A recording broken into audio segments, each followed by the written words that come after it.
Hey everyone, welcome back.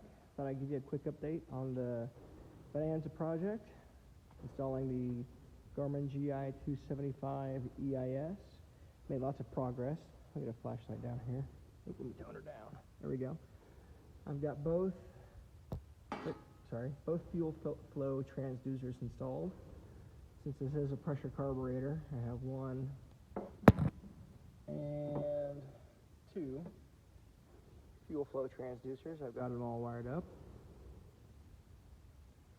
I've got all of my CHT, EGT probes installed. Right there is the oil pressure transducer. Come around to the left side, the right side, and backwards today. Have the manifold pressure transducer. And down here is the fuel pressure transducer. And again, all the CHT, EGT wiring is installed. I have to cut all my zip tie tails. I have my shunt right there. All of my wiring goes up through where the tack drive used to come through.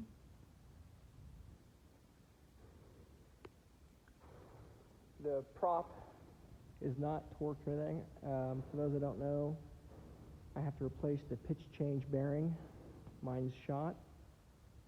It's not functional anymore, so I have a new one. I have a new one on the way, or new to me anyhow, on the way from the salvage yard. It's been inspected, serviced, tagged, cleaned, all that good stuff. So when it comes in, we're going to change that out. That's actually not a terrible job to do. All of this wiring here, back on the left side, all of this wiring here goes to the Garmin engine analyzer, the GEA-24. Take you around inside and show you the GI-275.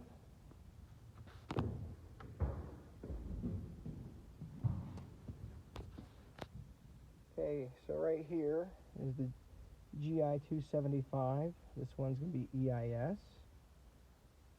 While I was here, went ahead and here's the circuit breakers. This one's for the GEA. This one's for the 275. I put in a co-pilot push-to-talk switch, as well as a music input. I had to get into the audio panel to wire up the annunciator alerts, so I had to go from the transponder over to here, and then from here over to the audio panel. I have a blanking plate made for this. I have a cover for this, so that way you won't see it. And as soon as I get it all wired up and focus, there we go. Pressure test everything, pump up the fuel pressure. Once the pitch change bearing comes in, then I'll be able to do an engine run and check for oil and manifold pressure. I should be able to check manifold pressure just with the power turned on. Come back around here. That way I can make sure.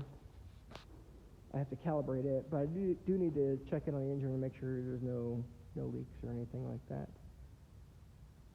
Let's see what else. This has been kind of a big project, bigger than I anticipated, but doable. Just taking longer than I originally thought. So this is my last 2 or 3 connectors I have to do. I think it's just 2. I have to double check the manual.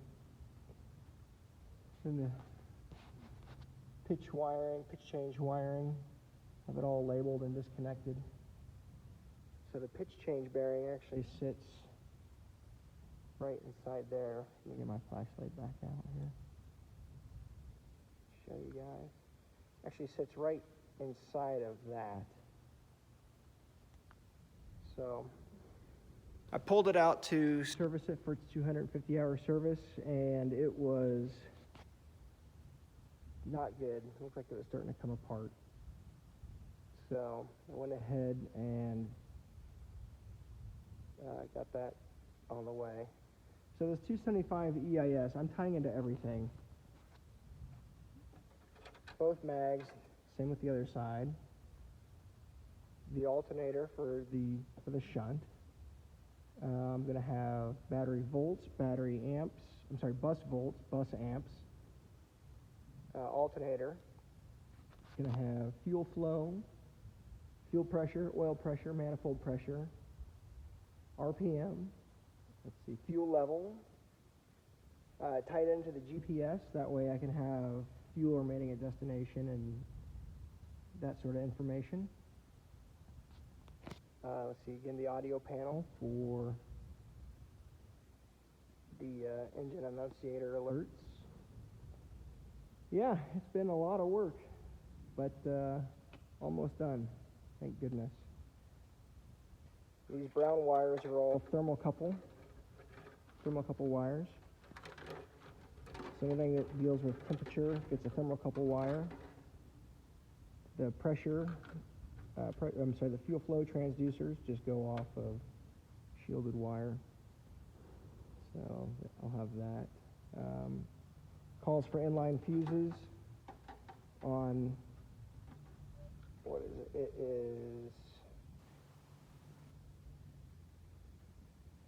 the alternator shunt, and I believe also the bus bolts and amps requires inline fuses, which I have. I still have to put those on. That's